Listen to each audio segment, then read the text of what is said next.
Bem-vindos ao Tranquilamente, um espaço que nós vamos conversar de uma maneira leve e profunda sobre um comportamento, emoções e bem-estar. Eu sou Adriana de Oliveira, sou psicóloga, doutora em ciência do comportamento e ao longo dos episódios nós vamos estar explorando juntos temas que fazem parte do nosso dia a dia, desde os desafios emocionais que nós precisamos lidar até as estratégias para a gente poder viver com mais equilíbrio e tranquilidade. Olha só, gente, quero começar apresentando minha convidada de hoje. Não sei quantos de vocês a conhecem, Roberta, mas eu vou falar o currículo dela aqui, tá? Para a gente começar a conversar sobre esse assunto. Ela é mãe atípica, psicóloga clínica e neuropsicóloga, com mestrado e doutorado em ciência do comportamento, na área de concentração de neurociências pela Universidade de Brasília, organizadora e coautora de livros. Trabalha com psicoterapia, avaliação neuropsicológica e reabilitação cognitiva de adultos e idosos há mais de 15 anos e sócia fundadora do Mover Psicologia.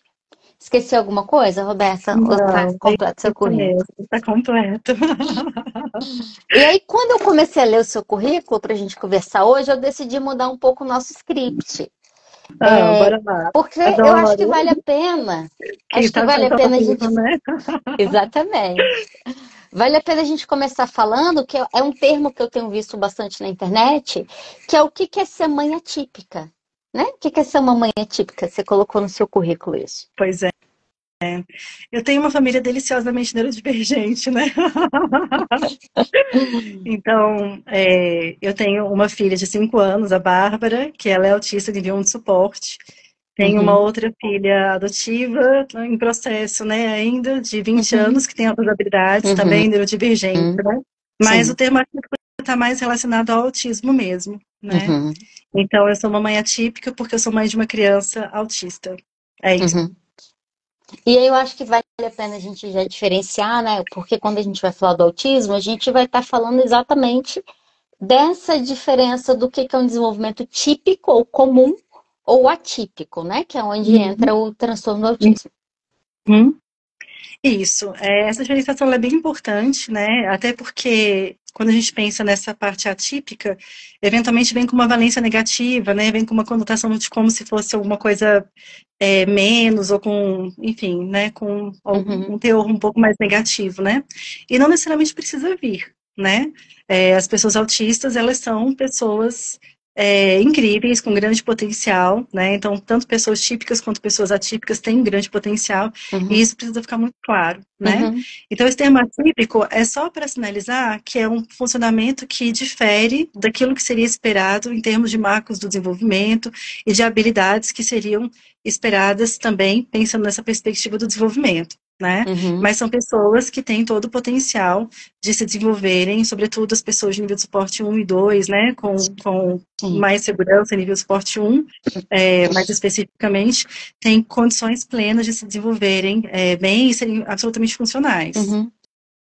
Então, vou aproveitar o seu gancho, né? O que é isso, né? Vamos falar para o pessoal, afinal, o que é o transtorno do espectro autista e essa classificação, né? Nível 1, 2, 3. Isso. Bom, o transtorno do espectro autista, eu vou até pedir licença para fazer um histórico um pouquinho desse diagnóstico, porque teve muita mudança, né? Então, se a gente pegar, assim, os manuais antigos, a gente utiliza o DSM, que é um dos manuais de referência, né? O diagnóstico de saúde mental. E, com alguma frequência, ele vai tendo atualizações. Quando teve o primeiro diagnóstico de autismo, ainda era pensado como psicose infantil. E aí é o que corresponde hoje ao nível 3 de suporte, né? Então, no passado, pensava-se no autismo mais grave, com um comprometimento muito mais importante em termos de socialização, de interação, de contato mesmo com o mundo, né? E geralmente estava associado com um rebaixamento cognitivo, né? Um retardo mental, por exemplo, né? E aí, de lá para cá, muita coisa aconteceu. A gente começou a ter outras possibilidades, como transtorno global do desenvolvimento, síndrome de Asperger, né? Que agora não existem mais e foram aglutinadas nesse último manual que nós estamos seguindo, que é o DSM-5-TR, né? Então, todas essas questões viraram uma coisa só, que é o transtorno do espectro autista. Então, essa palavra espectro, ela veio para poder explicar para todo mundo que é um espectro, ou seja, nem todo mundo vai funcionar da mesma maneira. Mesmo que tenha o diagnóstico de autismo, tem pessoas que vão ser mais funcionais, pessoas que vão ter mais dificuldades em termos de funcionalidade, pessoas que vão ser mais sociáveis, pessoas que vão ser menos sociáveis. Então, até pouco tempo, por exemplo, tinha uma discussão que pessoas autistas não eram empáticas. Hoje já tem uma discussão de que existe a hiperempatia, né? É uma das manifestações. Então, o que a gente vê é que existem algumas características que são comuns relacionadas aos critérios diagnósticos e que elas podem oscilar de uma forma mais extremada para mais ou para menos. Então, a empatia, por exemplo, que é um fator super importante em termos de relações sociais, né? A pessoa pode ter uma dificuldade com empatia, a empatia pode estar preservada até em um determinado grau, mas vai ter prejuízo em alguma outra habilidade, mas ela pode ter a hiperempatia, né? Então, a gente pode ter pessoas que são mais responsivas ao ambiente social, mais reativas, mais sensíveis, e a gente pode ter pessoas mais apáticas também, menos sensíveis. E aí isso vai variar também em termos de etapa do desenvolvimento, porque quando eu estiver falando de uma criança autista, por exemplo, eu vou estar falando de um grau de sensibilidade muito maior, de uma construção de repertório. Quando eu estiver pensando numa pessoa adulta, né, já tem toda uma história de vida, que mesmo que a pessoa não tenha tido diagnóstico na infância, né, a própria vida, as relações sociais, os ambientes em que a pessoa está inserida, acaba contribuindo para a pessoa entender o que é adequado e o que não é adequado, né? Então, um dos testes que a gente utiliza, por exemplo, que é o conceito de sistematização, sinaliza para a gente que a pessoa, ela acaba, por essa história de aprendizagem, sistematizando comportamentos que são socialmente aceitos, que são socialmente adequados. Então, elas acabam imitando o comportamento de outras pessoas, que entra imitam em camuflagem social, né? Exatamente. Para poder serem aceitas, né? Que é, no final das contas, esse é o objetivo. A camuflagem é um mecanismo de defesa, porque nós somos seres sociais. É uma falácia dizer que as pessoas autistas não têm interesse em socializar. Elas, muitas vezes, na grande maioria, têm sim, só que elas têm uma dificuldade de repertório. E tem uma situação, eventualmente, sensorial, um desgaste de energia muito maior, né? Tem a bateria social mais sensível, né? Então, é muito cansativo estar dentro de uma situação social, né? Então, eventualmente, você escuta relatos de pacientes que vão para uma festa, por exemplo, e precisam dormir o dia inteiro seguinte para poder se recuperar, porque é algo extremamente cansativo, né? Deixa eu te parar aqui, peraí, para a gente não se perder muito. Aqui eu ia entrar nos critérios diagnósticos agora, só estava... bora lá. Mas ó, você tá contando pra gente que de fato a gente tem uma mudança mesmo, né? Em termos do diagnóstico. Esse diagnóstico vai mudando, vai evoluindo, e nessa última atualização que a gente teve, você traz o espectro. Então, pessoas que estavam fora, aparentemente, daquele diagnóstico inicial, entram nesse diagnóstico, né? É essa mudança que a gente tem nos últimos anos, efetivamente. Pessoas que estavam fora, olha, algumas fora pessoas do autismo dentro da classificação do DSM, entendeu? Nesse sentido. Sim, as pessoas se identificam muito como Asperger, por exemplo, para fazer uma analogia ao que seria o transtorno, o TEA, né, o transtorno do espectro autista nível 1 suporte. Algumas pessoas fazem essa menção, né? Deixa eu te interromper. Não sei se você sabe que eu achei isso interessante, assim, quando teve essa mudança de classificação, eu fui ler que um dos motivos que isso aconteceu foi muito por causa dos Estados Unidos, em termos de plano de saúde, e você tinha crianças que estavam dentro de um espectro, não fechavam exatamente dentro daqueles critérios rígidos que tinham no DSM, e os planos não cobriam o tratamento. Então, parte também de você falar é porque você está tendo uma criança com desenvolvimento atípico que precisa de intervenção e que, na verdade, o plano de saúde não quer pagar porque, ele não está, como diz uma paciente minha, ele não come sabão, então deve estar tudo bem. Porque era isso? Era só o caso grave, né? Que você tinha. Essa parte do plano de saúde nos Estados Unidos, especificamente, eu não sei te falar, né? Mas essa é uma questão... Pode dar uma olhada depois. Essa é uma questão importante que deveria envolver, inclusive, políticas públicas, né? Porque já tem uma série de normativas, enfim, aqui no Brasil, falando sobre a importância dos planos, até determinações mesmo, né? Dos planos de saúde pagarem os tratamentos, muitas vezes precisa ser judicializado, o tratamento precisa ser coberto e tudo mais, mas existe toda uma burocracia para que isso, de fato, aconteça, né? E o sistema público, embora seja possível fazer o acompanhamento, o diagnóstico e acompanhamento pelo serviço público, tem aquela superlotação, né, que a gente já sabe que existe, então tem fila de espera e tudo mais. E a principal recomendação que a literatura coloca hoje para a gente é a estimulação precoce, o diagnóstico precoce e a estimulação precoce. Ou seja, quanto mais cedo a gente descobre, mais cedo a gente estimula, melhor para o desenvolvimento daquele indivíduo, né? Então, para você ter ideia, a estimulação precoce seria algo antes dos 3 anos de idade, né? Significa que se a pessoa não tiver acesso a isso, ela não vai se desenvolver de forma alguma. Tanto que hoje a gente tem pessoas adultas que estão tendo diagnóstico tardio, né? Só que com um grau de sofrimento e uma vida inteira de sofrimento que, né, se a gente tivesse esses critérios antes, isso poderia ter sido evitado, né? Então, mas a pessoa vai se desenvolver. As terapias vão apenas potencializar esse desenvolvimento e trazer muito mais qualidade de vida e evitar uma série de sofrimentos, né? Quais são esses novos critérios, vamos dizer assim, diagnósticos hoje para uma pessoa que está dentro do TEA?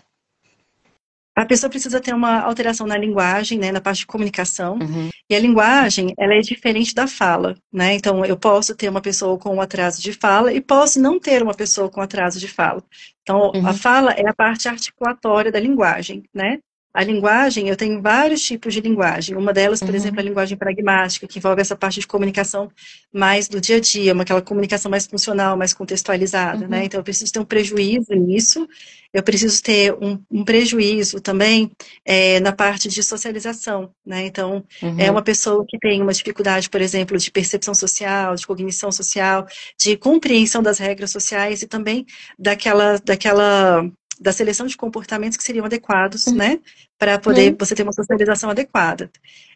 Existem algumas possibilidades dentro do critério B, que eu vou falar algumas, né, então a pessoa pode ter um interesse restrito e repetitivo, é o que a gente chama comumente do hiperfoco, né, isso pode ser uma classificação para interesse restrito, por exemplo, né, a pessoa só gosta de uma determinada coisa.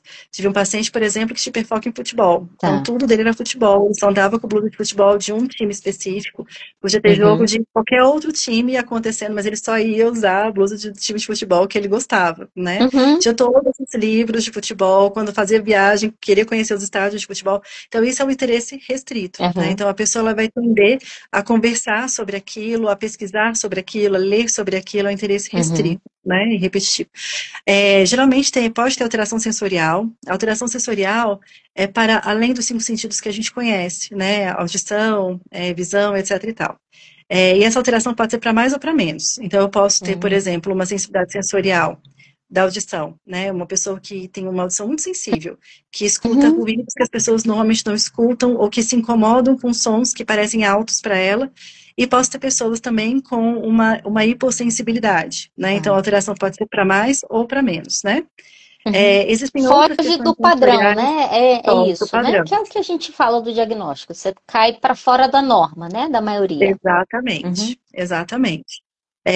Para além desses que a gente está acostumado a ver, dos 5 sentidos, a gente pode ter alteração na interocepção. Então, pode acontecer, por exemplo, de eu ter pessoas que tenham autismo e que tenham dificuldade na percepção de saciedade, né? A interocepção são receptores que estão dentro do nosso organismo que passam informação para o nosso cérebro sobre coisas que precisam ser reguladas internamente. Então, essa percepção de fome, por exemplo, pode ser uma. A parte da bexiga também, para perceber se está ou não está com vontade de fazer, de urinar, né? Então, isso também pode ser um ponto. Deixa eu ver, da parte sensorial. Acho que essas são as principais. E aí tem uma alteração sensorial que muitas vezes está ligada à seletividade alimentar, que é quando eu tenho uma questão, por exemplo, do paladar ou mesmo do tato. Uma pessoa que não come determinados tipos de textura, por exemplo, né? Ou mesmo, da parte de seletividade alimentar, também a configuração do prato precisa ser de uma forma específica, né? Tive um paciente, por exemplo, que falou, olha, eu não como comidas molhadas, sobretudo quando elas se encontram com comidas secas, né? Então, quando ela tinha que comer ensopado com arroz, para ela era o fim, né? Tinha um paciente que relatou o gosto de café como gosto de morte, assim. Então, como a pessoa percebe, né? Então, é uma coisa mais intensa mesmo, né? Então, essa parte também da sensibilidade sensorial. A gente pode falar dessa tríade, então? Comprometimento, comunicação, social e sensorial? Não porque o sensorial pode ter alteração também no TDAH e nas outras habilidades, né? Então, Isso daí é a importância de excelente. pensar E por em isso que às vezes diagnósticos as pessoas diferenciais. confundem, Sim, né? sim. Assim como a estereotipia. Pode acontecer estereotipia também no TDAH, né? Uhum. E a estereotipia, eu acho que ela é importante da gente falar sobre estereotipia, que, né, o STEAM em inglês, né? Mas porque muitas vezes a gente tem aquele estereótipo da estereotipia do nível 3 de suporte, aquele que a pessoa fica assim, para frente e para trás, com o tronco, ou então hand Sim. clapping, né? Mas tirar a Da perninha da nossa mão, boca, cutucar a unha, estalar os dedos, fazer movimentos repetitivos, né? balançar Como o a pé função sem de se parar, né? autorregular, como? Ficar balançando o pé sem parar, né, gente? Que fica quase Exatamente. levantando voo. Isso. Então, a estereotipia é um comportamento motor que tem essa função de autorregulação, né? Uhum. Então, quando isso acontece, né, enrolar o cabelo, por exemplo, né? Tá, Uhum. assim, quando isso acontece, então a gente está falando de uma estereotipia, né? Então, dentro do critério B, a sensibilidade sensorial, o hiperfoco, a estereotipia, né? Tem algumas outras possibilidades também. A gente tem que ter pelo menos 2 preenchidos para a Tá, gente poder fechar o critério B. tá. E aí os outros critérios envolvem que os sinalizadores têm que acontecer desde a infância, né? Uhum. E aí o que pode acontecer também? Às vezes, no momento, quando eu penso no diagnóstico de uma pessoa adulta, por exemplo, no momento que eu estou fazendo a avaliação daquela pessoa, eu não tô vendo a estereotipia, por exemplo. Claro. Mas existe relato lá na infância de que tinha estereotipia, Uhum. né? Então eu posso considerar isso porque o DSM permite que seja ou por manifestação atual ou por história prévia, Ah, tá. né? Então, se aconteceu na infância, mas não está acontecendo agora, ou eu não estou percebendo agora, não tem problema, fecha da mesma maneira, tá? Uhum. Olha, E aí o que você, acontece? você, Desculpa. rapidinho, você trouxe um ponto importante, né? Que infelizmente tem muita desinformação atualmente. Uma pessoa não vira teia, né? Ah, você tá Não, virando teia, ah, não, você tá ficando muito não. teia. É errado isso, porque a gente está falando de um transtorno no desenvolvimento que os comportamentos vão aparecer na infância, né? A pessoa está Exatamente. vindo com esse histórico no desenvolvimento Uma dela. carga E genética não, altíssima, né? exatamente, Então, tem uma alteração genética, 99%, exatamente. são casos genéticos realmente. Tem Uhum, uma possibilidade muito rara que pode acontecer alguma intercorrência no parto e aí gerar uma situação de autismo, assim. E tem uhum, síndromes associadas também, enfim. Então, existe uma complexidade mesmo, assim, sim. quando a gente pensa na etiologia do E autismo, né? não a pessoa vira, né? A pessoa não Não, a pessoa não desenvolve vira. isso. Agora, Diferente de sabe uma uma coisa que... depressão, de uma ansiedade, né? Que eu acho que é isso que as Sim, pessoas não entendem. Pode falar. sim. Mas tem uma coisa muito interessante nisso, quando eu faço avaliação neuropsicológica e terapia, né, Uhum, de pacientes autistas também, né, alguns feedbacks que eu já recebi, né, de familiares, ou mesmo do paciente relatando a fala dos familiares, é que depois que a pessoa recebeu o diagnóstico, ela ficou mais autista, entre aspas, né. ah, é verdade.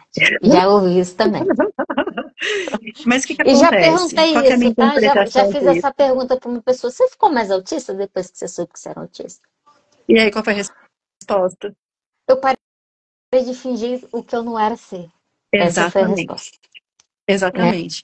Eu costumo trabalhar com meus pacientes duas referências, né? Uma é o Uhum, autorrespeito e a outra é o comportamento adaptativo. uhum, Então, se eu preciso, se eu estou compreendendo que eu tenho autismo, que eu tenho algumas dificuldades em situações específicas e tudo mais, então eu vou tentar trabalhar com autorrespeito. Porque o que uhum, acontecia no passado? Antes de eu saber do diagnóstico, eu ia me forçar a determinadas situações para poder ser aceito naquele determinado contexto, só que isso me causava sofrimento. sim. Então, autorrespeito. Só que eu preciso do comportamento adaptativo. Então, nós Uhum, seguimos sendo seres sociais, nós estamos inseridos em vários contextos, né? Então, seja ambiente de trabalho, faculdade, família, etc e tal. uhum, Então, a gente precisa desenvolver o comportamento adaptativo. Só que quando a uhum, gente começa a pensar nessas duas referências, a gente começa a pensar no meio termo. Então, a pessoa, ela começa a se respeitar e ela começa a, talvez, limitar um pouco mais dessas interações sociais, ou ela começa a se permitir ser mais quem ela é, que foi um pouquinho da resposta que você teve.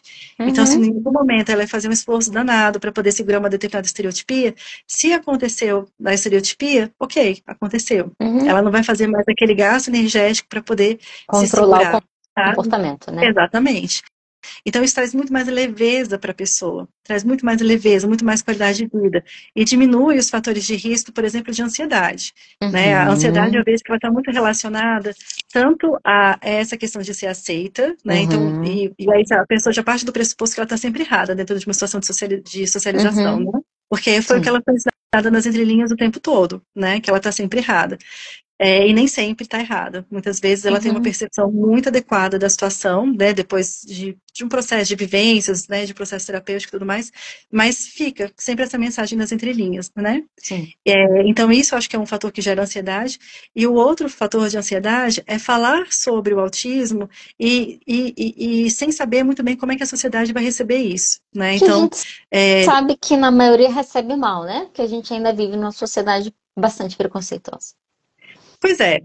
Só que o que eu falo para os meus pacientes? Claro que eu Hum, deixo eles livres para eles fazerem o que eles quiserem da vida, porque afinal de contas é a vida deles, né? Mas tipo eu isso, né? incentivo, né? Eu incentivo Aham. fortemente a falarem, né? Claro Uhum. que eles vão amadurecer e tudo mais, a ideia, né? Eles vão fazer isso quando eles se eles se sentirem aptos para isso, confortáveis com isso, mas eu incentivo por quê? Quanto mais a gente esconde, mais tabu vira. Né? E quanto mais a Sim. gente apresenta aquela informação, mais a gente ensina a sociedade que ela tem que aprender a lidar com aquilo. E Uhum. aí a gente começa a pensar numa situação real de inclusão e tira o sofrimento do indivíduo, né? Para jogar para a Sim. sociedade, aprender a lidar com aquele incômodo de ter que lidar com o diferente, sendo que todos nós, né, típicos ou atípicos, somos diferentes, né? Não existe ninguém igual a ninguém, né? Eu falo isso, imagina 8 bilhões de pessoas e a gente quer uma norma para todo Não é? mundo. Imagina É, você colocar uma regra para 8 bilhões de pessoas viverem a mesma pois coisa. é, É é. cruel se a gente for pensar, né? Sim, sim, com certeza. Agora, Com olha certeza. só, você falou uma coisa que eu acho que é importante, né? Coisa da ansiedade. A gente sabe que no autismo existe muita comorbidade até psiquiátrica. Essa é uma Sim. coisa que acontece. Vamos falar sobre isso, acho que é importante. A A pessoa ansiedade está muito, muito tem comum. TEA, ela vai ter ansiedade? Olha, teoricamente não deveria ser uma obrigação, né? Mas é muito Uhum, comum por conta desse contexto social, né? Geralmente isso. são pessoas que curtaram a vida com bullying, com situação de Uhum, abuso, com situação uhum, de pessoas que puxaram tapete, sabe? Porque geralmente são pessoas mais ingênuas, mais inocentes. Então, é até interessante quando a gente vai fazer a avaliação, esse fator de confiança geralmente está extremado. Ou a uhum. pessoa confia demais na Tá. pessoa, nos outros, ou confia de menos, porque Uhum. passou por alguma situação aversiva e aprendeu que tem que Não quer desconfiar das confiar mais em pessoas. ninguém, né? Sim. Exatamente. Né? Com uma defesa mesmo, né? Então, a ansiedade acaba cursando de uma forma natural, não normal, mas natural, porque a pessoa fica muito ansiosa na hora de falar, na hora de eventualmente ter que falar no telefone, eventualmente ter que fazer um pedido, comprar Uhum. alguma coisa, né? Então a ansiedade acaba vindo pela dificuldade do repertório, né? Então é muito comum mesmo, né? Ansiedade, depressão, né? Porque causa Uhum. muito sofrimento. Mesmo no nível 1 de suporte, eu posso ter intensidades de sintomas diferentes, né?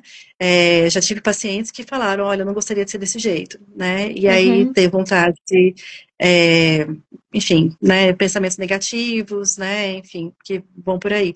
E até podendo cursar também com comportamentos autolesivos, né? Então é bem delicado, né? Depressão É, também pode acontecer. e, e eu acho que o ponto importante para a gente pontuar, um tipo um desses tempos eu estava atendendo um paciente, e aí ele falou isso. Ele falou: ah, não, porque o autismo tem depressão, tem ansiedade e tal. Eu falei: não, não, não. Eu falei: pode parar. Eu falei: a comorbidade é um quadro que vai vir em decorrência de algo. Algo o quê, né? Que eu acho Sim, que é o que você trouxe. O sim, mascaramento, o sim, não poder ser quem você é, o não se sentir exatamente. pertencente. Eu escuto muito dos meus pacientes com autismo que eles sentem que eles entraram Eles no não se planeta encaixam, errado. eles não se Não encaixam em era lugar para estarem nenhum. aqui. Não se encaixam, não tem É, pertencimento. eu Óbvio fico que isso brincando que todo, potencializado. eu só Isso, atendo adultos nível 1 de suporte, né? E aí uhum. eu fico brincando que todos eles viveriam muito bem em país de primeiro mundo.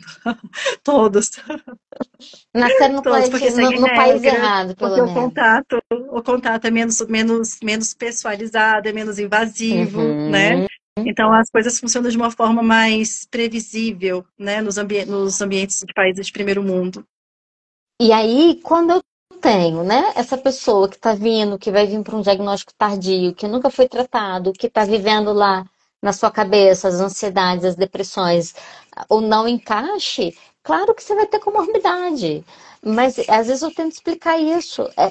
A depressão, a ansiedade faz parte da maneira que eu estou conduzindo a minha vida, né? Porque são transitórios. Então, se são transitórios e se podem ser transitórios, é porque pode ter meios de eu me colocar nesse mundo que eu não me sinta triste o tempo todo, ou que eu não me sinta ansioso o tempo todo. Né? Então, acho que vale a pena fazer essa diferenciação. Tanto que precisa ter tratamento esses quadros. Sim, Não é com porque eu tenho certeza. TEA, eu tenho ansiedade, eu não tenho o que fazer. Não, tem que tratar a ansiedade. Né? Precisa Sim, entender por claro. que ela tá, como que ela tá. E eu acho que por isso, talvez, a importância do diagnóstico, né? Mesmo tardio. Com certeza, sempre. Ou muitas vezes pergunta por quê, né? Nessa altura do campeonato, por que fazer o diagnóstico, né? Uhum. Gente, Porque autoconhecimento é agora, né? impagável. É, Uhum. autoconhecimento é impagável. Quando você tem uma explicação para aquilo que está acontecendo, né? Então vem um alívio tão grande. Com frequência, quando eu vou dar o diagnóstico da avaliação neuropsicológica, e aí eu falo que realmente é autismo, né, para o paciente que realmente é autista, né, vem um alívio, às vezes as Uhum. pessoas choram emocionadas, falando, finalmente eu entendi o que está acontecendo comigo. Uhum. Então, é sobre isso, sabe? Então, é Uhum. entender o que está acontecendo, é entender que existe um funcionamento que é diferente, que muitas vezes não é compreendido pela gente e pelas outras pessoas, né? E uma outra reflexão que eu faço sobre isso é que muitas vezes a gente precisa patologizar para poder ter Uhum. a compreensão, né? Sim, Se a gente fosse realmente do uma que é sociedade aquilo, né? inclusiva, né? A gente simplesmente poderia olhar para a natureza daquela pessoa e respeitar. Mas se a gente vê a Uhum. criança lá fazendo uma estereotipia, mas para com isso, menina, né? A gente Uhum. não Sim. para pensar por que isso está acontecendo. Esse é o Uhum. jeitinho dele, né? A gente já vai tentar corrigir, porque é Para o que é o nosso papel de colocar na educador, norma, né? né? Claro, Teoricamente, para para pôr colocar na no que norma. todo mundo faz. Exatamente. Então a gente não para pensar, a gente precisa patologizar para depois compreender, Uhum. né? Então, assim, a Uhum. estereotipia sempre esteve lá, né? Vamos imaginar. Mas a partir do momento que o diagnóstico é dado, aí tem a permissão. Ok, você pode ter a sua estereotipia, porque você é uma pessoa autista, né?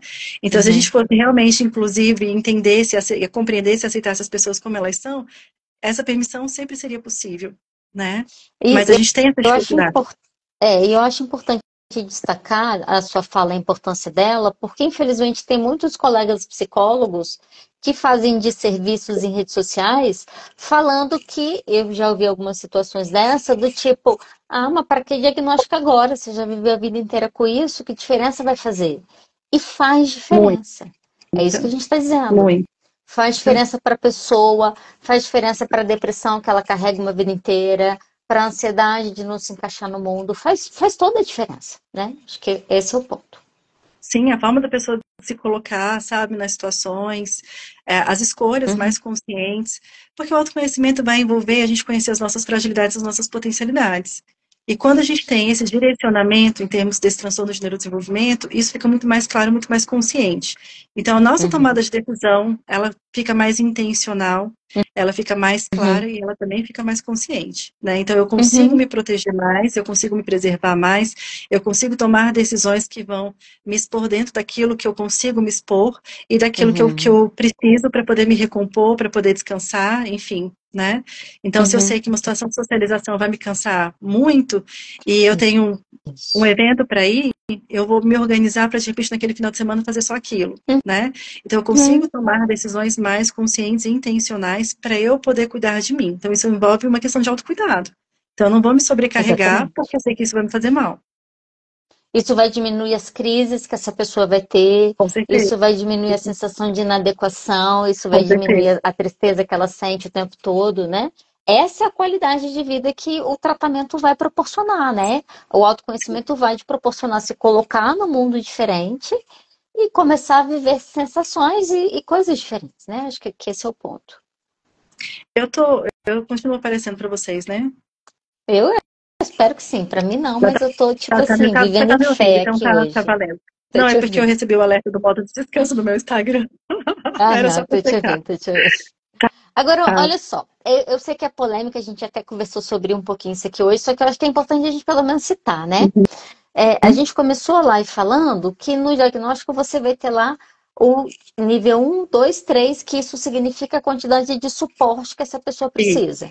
Então, o nível 1, ela precisa de uma quantidade de suporte, o 2, uma, e o 3, uma outra. certo. Ao longo da vida, o grau de suporte pode mudar das pessoas? Eu posso ter uma criança num grau 1 que daqui a pouco vai estar num nível 2 de suporte, por exemplo, ou um adulto que faça isso?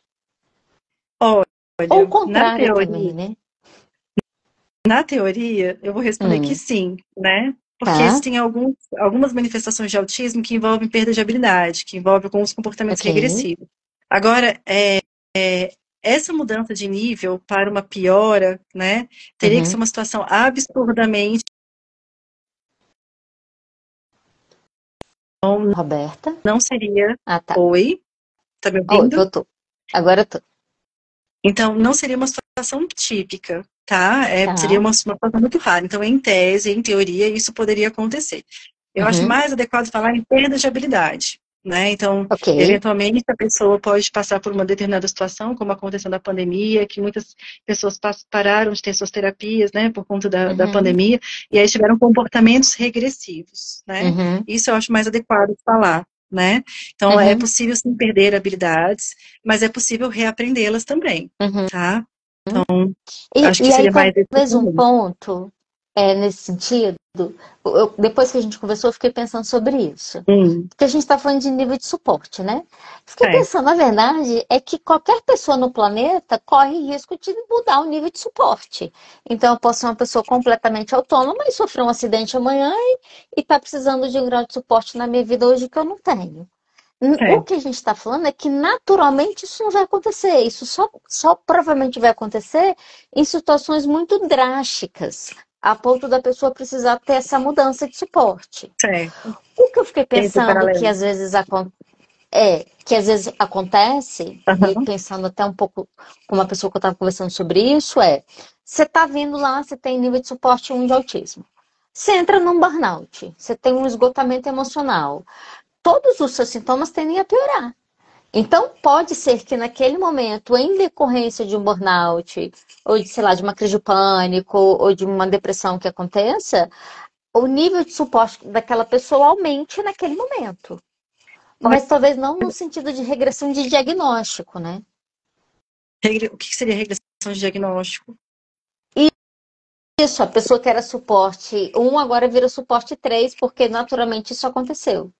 Não é isso que Ah, acontece, entendi. Não é. Mas assim, numa situação de entendeu? burnout, mesmo para pessoas típicas, a funcionalidade ela realmente pode ficar comprometida, porque o burnout por si só é um Ok, esgotamento, exatamente. né? Então, mesmo Exatamente. uma pessoa típica, ela vai ter dificuldade de conseguir funcionar, né? Então, para uma pessoa atípica, isso também pode acontecer, né? É, Mas aí eu realmente e. prefiro me restringir à perda de habilidades momentâneas, e não é Uhum, toda pessoa autista que vai passar por isso. São algumas sim. manifestações de autismo, tá? Não são todas as pessoas, Uhum, mas é possível reaprender as habilidades, tá? uhum. E eu acho que o que acontece ao longo da vida, principalmente de pessoas que muitas vezes não fazem tratamentos adequados, é você ter momentos na sua vida que você entra em situações de crise, que você não consegue sair, e que naquele momento você se vê numa dependência muito mais em termos de suporte do que você tinha em outros momentos. Mas Uhum. é isso a vida do ser Sim, humano como um todo, né? sim, A possibilidade desses eventos sim, acontecerem e o que que nós fazemos diante deles, né? Como que a gente se levanta desse lugar, sim, sim. Esse né? tratamento é tudo, Desse... realmente. Mas assim, Uhum. eu só queria deixar registrado que esse não é o típico, tá? Então é mais uma Isso, possibilidade em tese, né? Pensa, por exemplo, numa criança exatamente. que está ali no nível 1 de suporte, mas que tem uma intensidade muito grande de sintomas, né? Para ela Uhum. passar para o nível 2, se ela tiver, por exemplo, uma dificuldade de fala e precisar de uma comunicação alternativa, acontece alguma coisa muito hostil com ela, e ela diminui a fala dela, ela pode eventualmente passar ali para o nível 2, mas assim, é uma coisa tão fronteiriça, sabe? Então, Uhum. é uma coisa muito sutil. Então, assim, eu quero deixar registrado que isso não é o que é mais frequente. É E eu absolutamente. acho que a gente precisa, eu até falei, né, é polêmico, mas vamos falar, porque eu vejo esse conteúdo crescendo muito, assim, do tipo, aí a pessoa fica no medo de que a qualquer momento ela piore a ponto dela precisar ainda mais de suporte numa mudança de diagnóstico. E esse não é o padrão, não é isso que a gente vai ver acontecer de maneira Não, não é comum, padrão. né? Isso é O exceção da que é exceção. comum, o que é comum com as intervenções, sobretudo, né, é a Uhum, gente ter uma melhora. A gente sai do nível 2 de suporte e isso, ir para o nível 1 de suporte. Esse é o padrão, né? olha só. Porque a gente está trabalhando com ganho de habilidades, a gente está trabalhando com ganho de repertório. Esse é o padrão. E por isso a importância do tratamento, né? Que Sim, com certeza. acho que também não sai naturalmente, né, Roberta? Não é que a criança era nível 2, dormiu e no outro dia acordou conseguindo falar. Você precisa de um tratamento, você precisa de estimulação, você precisa de ensino, né? Para isso Sim, acontecer. sim, com certeza. Com Uhum, certeza. E existem outras comorbidades também, né? Por exemplo, essa questão da fala. É possível cursar autismo com apraxia da fala, né? Então precisa uhum, realmente de uma intervenção fonoaudiológica para quando tem uhum, casos dessa natureza, para que a criança consiga realmente falar e consiga se desenvolver da melhor maneira possível, né? De toda forma, existe a comunicação alternativa, que é um suporte visual para a criança conseguir se comunicar de uma forma da forma mais adequada possível, né? E interagir uhum, com o ambiente, né? uhum. Sim. Olha só, acho que vai valer a pena eu colocar a pergunta da Rafa aqui pra gente, né? Ela perguntou o seguinte: e se ocorre perda de habilidade mesmo com intervenção? O que você acha? É possível isso acontecer? É possível. Eu estou com um Uhum. caso assim, recentemente, mas a pessoa, por exemplo, sabe lavar louça, aí depois dá a sensação de que parece que esqueceu como é que faz Tá. para lavar a louça, assim, sabe? Uhum. E aí aquilo, né, as pessoas que estão ao redor começam a perceber que o copo tá sujo, o prato tá sujo, tá? Aí vão lá e ensinam novamente, Tá. né? E aí a pessoa reaprende a habilidade. E Uhum. aí, nesse caso especificamente, existe uma diminuição no tempo de aprendizagem. Então, assim, meio que Cada perdeu a vez eu aprendo mais habilidade. rápido? É, Seria isso? como se fosse Tá. isso, então tem uma espécie de curva de aprendizagem ali, mas teve Uhum. uma perda de habilidade, né? Tá. A família até então não conseguiu associar um contexto específico, né? Então, por exemplo, uma situação de estresse, uma situação de perda, não conseguiu associar. Então, Tá. só relata que observa que isso acontece com coisas do dia a Uhum. dia, né? Por exemplo, lavar louça, ela faz uma atividade de musicalização, aí às vezes esquece a sequência e depois aí o professor vai ensinar, ela reaprende, né? Mas aí vai Uhum. reaprendendo um pouquinho mais rápido. Então, isso pode acontecer. Qual Mas, novamente, que é o caminho? não é É, o é tipo. tipo não desistir, continue a nadar, continue a nadar? Sempre, sempre, sempre. Vamos Eu continuar acho que sim estimulando. também. É, É, eu acho também. o objetivo sempre é trabalhar com autonomia e independência das pessoas, né? Uhum. Independente de diagnóstico, independente de faixa etária, Sim. tentar trabalhar o máximo possível com independência e autonomia, né? Então, a funcionalidade está muito atrelada a esses dois conceitos. Sim. A autonomia é a minha capacidade de me autogovernar, né? De tomar decisões, e a independência é a minha capacidade motora de executar aquilo que eu quero. Uhum. Por exemplo, se eu estou com frio, eu tomo a decisão de colocar um casaco, isso é autonomia. Uhum. Eu pego o casaco e visto, isso é independência, né? Tá. Então, dependendo do nível de suporte, por exemplo, o nível 3 a pessoa vai ter dificuldade, né? Uhum. O nível 2 não necessariamente, o nível 3 já vai Uhum. ter, né?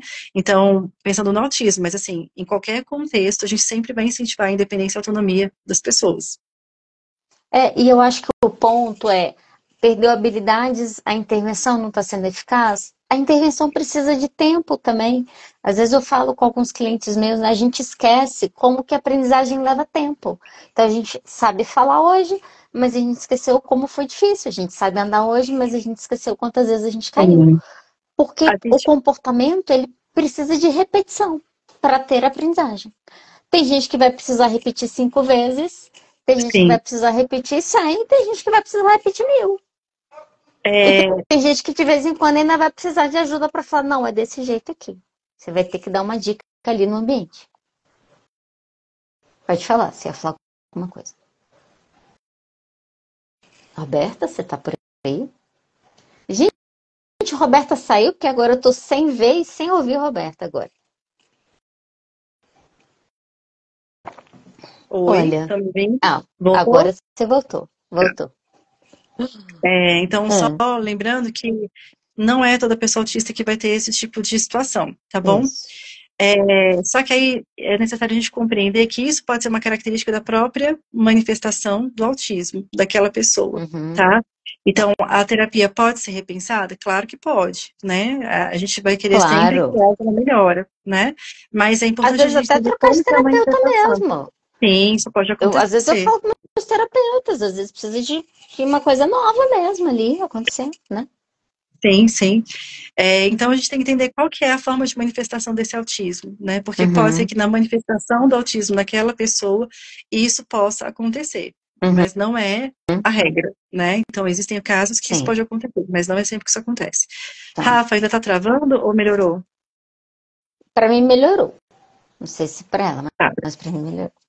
e Olha oi, só, a gente está caminhando para o final aqui do meu tempo, tá? Acho que duas bora perguntas lá. importantes aí. Uma que foi o Robson que fez, né? Qual que é a importância do terapeuta ocupacional Uhum. para o tratamento do autismo no adulto que tem diagnóstico tardio? É Tá, importante esse tratamento? importante, é importante. Antes de eu responder isso, deixa eu só fazer um adendo a uma pergunta anterior Tá. que você fez sobre as comorbidades, que a Uhum, gente não falou. Ansiedade e depressão acaba que são as mais comuns, que a gente fala mais, assim, né? uhum, Mas o TDAH é o mais frequente, né, enquanto tá. comorbidade. Existem casos também de pessoas que têm epilepsia, tá? Como Uhum, comorbidade também do TEA. Então, tem alguns estudos que uhum, mostram uma série de comorbidades e a frequência com que isso acontece na população. Então, só para ilustrar que não é só ansiedade e depressão que podem ser comorbidades do autismo. E a gente sim. pode ter, inclusive, situações de altas habilidades, que é o que a gente chama de dupla excepcionalidade, quando tem altas habilidades junto com o transtorno de neurodesenvolvimento, né? Então, Hoje, se as, hoje eu estava hoje eu estava lendo também que o transtorno alimentar também é relativamente comum e toque, o transtorno obsessivo compulsivo. perfeito, Que até se pelo a gente for comportamento pensar nas repetitivo. características, exatamente. Se a gente for pensar na Sim, questão dos comportamentos, né? sim. Então Se você a gente tem um pensar na, potencial forte para cair nesses dois transtornos. se a gente pensar na topografia de uma paciente, de um paciente que tenha depressão e toque, é a mesma topografia de uma Uhum, pessoa que tem autismo, uhum, né? sim, Topograficamente, né, funcionalmente diferente, mas sim. topograficamente é a mesma coisa, Sim. tá? Então, só para fazer esse parênteses mesmo. Agora, respondendo a Fechamos pergunta parênteses. Do fechando Robson. parênteses, do Robson sobre TO, é fundamental. A terapia Uhum, ocupacional, ela, olha, ele perguntou especificamente para as pessoas adultas, né?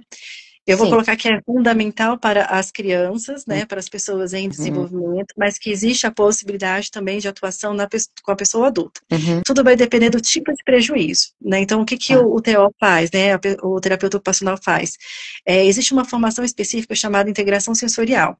Então, para aquelas Uhum, sensibilidades sensoriais que a gente conversou mais cedo, uhum, o TO ele tem um protocolo específico tanto para avaliar quanto para intervir nessas sensibilidades sensoriais. Então, ele pode contribuir tá. bastante com isso. Ele pode Uhum, contribuir também para a atividade de vida diária, né? Porque a terapia ocupacional é para a parte de ocupação.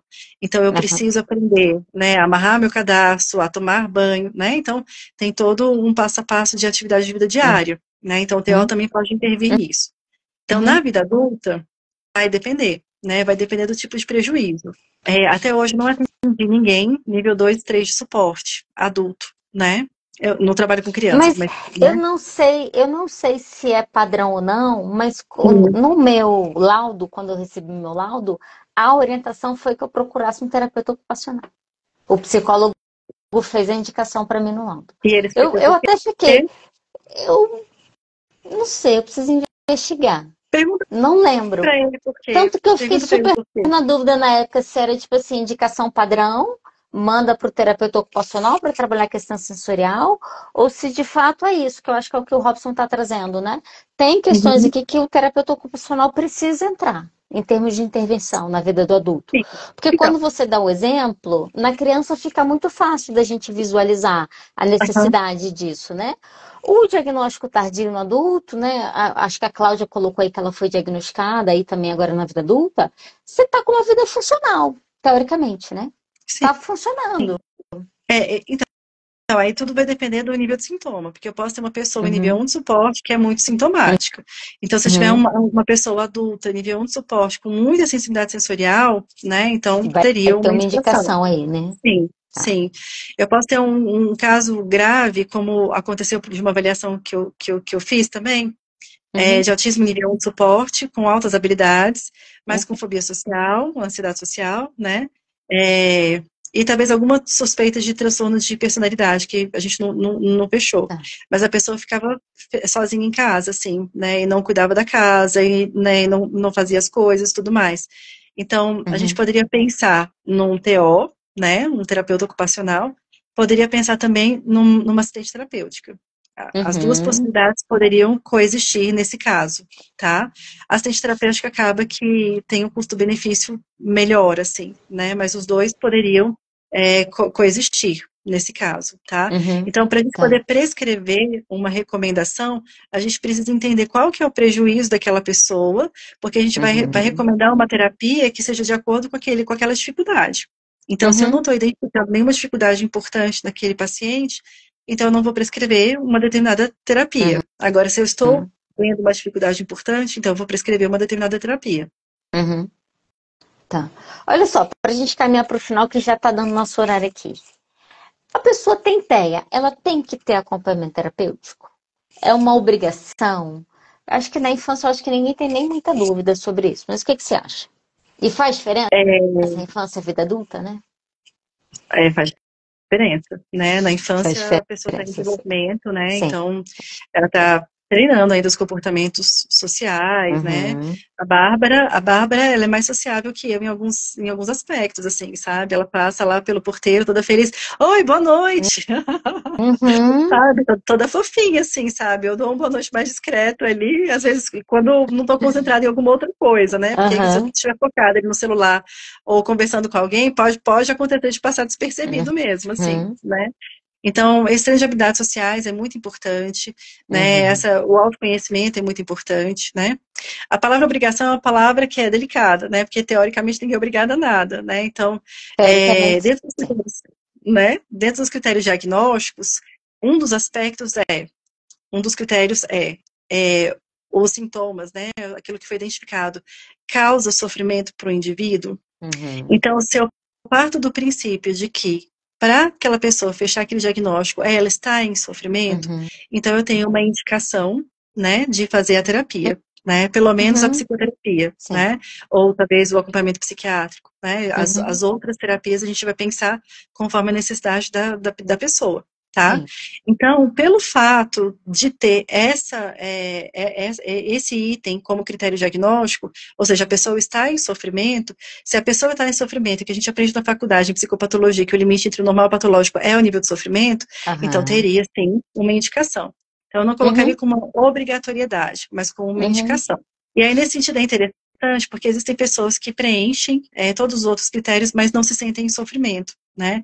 Existem alguns casos raros na literatura que mostram a evolução do transtorno do espectro autista do nível 1 para como se fosse o nível 0, né? Não existe o nível 0, mas, né, só fazendo uma analogia, como se saísse, assim, do espectro. E algumas pessoas, é raro também, isso pode acontecer. E algumas pessoas falam assim, não, eu não acho que eu seja autista porque eu não me sinto transtornado, né? Então, o transtorno, ele precisa acontecer, o incômodo precisa acontecer, né? Nesse aí, uma vez que ele aconteça, né, que eu acho que isso que é importante também a gente falar, uma vez que o incômodo aconteça, precisa de tratamento, né? Que eu acho que é isso que a psicologia tem trago agora de uma maneira, né? As redes sociais a gente ganha força na disseminação de conhecimento, de falar, não, gente, não precisa viver vida de merda, não. Tem jeito de viver a vida melhorzinha, né? Tem caminhos aí para você se conhecer e não ficar o tempo todo em crise. Aí eu brinco com alguns pacientes, né? A vida começa a ficar uma merda e tá ficando mesmo. O que eu faço, né? E para isso, às vezes, eu preciso do outro, de fora, para me ajudar a entender, me ajudar a regular, né? Sair dos nossos padrões sociais de regulação sensorial só através de comida. Então, tem um caminho de aprendizagem que a psicologia hoje proporciona, né? Em termos de intervenção, né, Roberta? E aí fica o convite para os profissionais, né, que estiverem acompanhando pessoas autistas, sobre a importância de se capacitarem, porque faz muita diferença quando existe uma compreensão do transtorno do espectro autista e quando não existe. Né? O tipo de intervenção muda, porque o tipo de sensibilidade ao sofrimento do paciente também muda, sabe? Em 2022, uma pessoa entrou em contato comigo, estava numa crise e tal, fiz uma intervenção ali meio online. E aí a pessoa virou para mim e falou assim: não, eu tô te procurando porque me falaram que você é especialista em autismo. Eu pensei, eu não sou especialista em autismo. E aí eu falei para ela, falei, olha, não sei exatamente quem te deu essa informação, mas eu não sou especialista em autismo. Eu sou da análise de comportamento, entendo o trabalho, mas eu não sou especialista em autismo. Aí ela virou para mim e falou o seguinte, e aí eu falei isso, né? Falei, não vou enganar a pessoa falando que eu tenho uma especialização aqui que eu não tenho. Aí ela virou para mim e falou assim, mas eu acho que você tem disposição para aprender, né? Eu falei, tenho sim. Eu falei, eu tenho sim, pode deixar. Eu tenho disposição para aprender. E aí acaba que você vai precisando aprender, né? Precisando estudar, isso aqui. E é muito interessante, eu brinco com ela que ela abriu uma porta. Porque depois disso, sei lá, 1/3 dos meus pacientes hoje são adultos autistas. E eu acho que é isso, né? À medida que você vai se capacitando, estudando, entendendo exatamente as nuances, né, de intervenções e de tratamentos, a gente vai dando um serviço de qualidade e acabam aparecendo pessoas atrás daquele serviço, né? Sim, com E certeza. por isso a importância da capacitação, né, que você está trazendo aí. Com certeza. Às vezes eu fico brincando com os meus pacientes da anamnese, assim, alguma mãe, né, sobretudo, mas alguém já falou que você poderia ser uma pessoa autista. Uhum.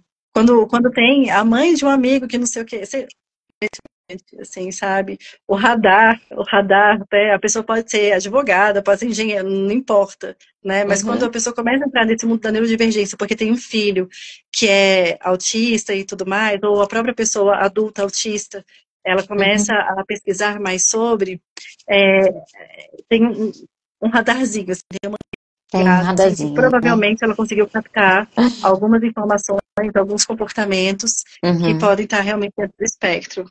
Aquilo já me acende a luzinha, assim, se alguém falou, opa, se alguém falou que tem contato negócio com alguém já, né? já tem. Porque quando você entra nesse mundo, você abraça, né? Sim. E aí eu acho que fica o convite, né? Depois vamos lá conhecer a página da Roberta Moveira, que ela dá curso em relação a essas coisas aí. A gente precisa se capacitar. Então, à medida que a gente vai se capacitando, a gente vai estando mais qualificados para prestar um serviço de qualidade e a gente começa a ter mais resultados e isso vai gerando um fluxo na nossa vida mesmo, né? Não só em termos nosso profissional de crescimento, mas em termos daquilo que a gente está conseguindo oferecer mesmo, em termos de tratamento para as pessoas. Então, acho que a capacitação é importante nesse processo aí. Com certeza. Roberta, vou precisar encerrar, tá? A gente falou demais. Acho que você falou mais do que hoje. Não te vi. Vamos ver se depois a gente se encontra pessoalmente. Mas quero te agradecer por ter aceitado o convite de estar aqui comigo hoje. Muito obrigada. Eu quero te agradecer pelo convite, é uma honra. É sempre um prazer te rever. E rever também essas pessoas queridas que estão assistindo aqui a gente. Eu conheci vários aqui. Precisei pular algumas perguntas, quem sabe a gente marca aí um segundo momento para conversar sobre isso. Eu quero até deixar já um pré-convite, né, para a gente falar também sobre transtornos de déficit de atenção e hiperatividade. Acho que o TDAH está precisando também ser discutido aí, né? Então, já fica o pré-convite para você, tá? Para a gente falar sobre isso. Topo tudo.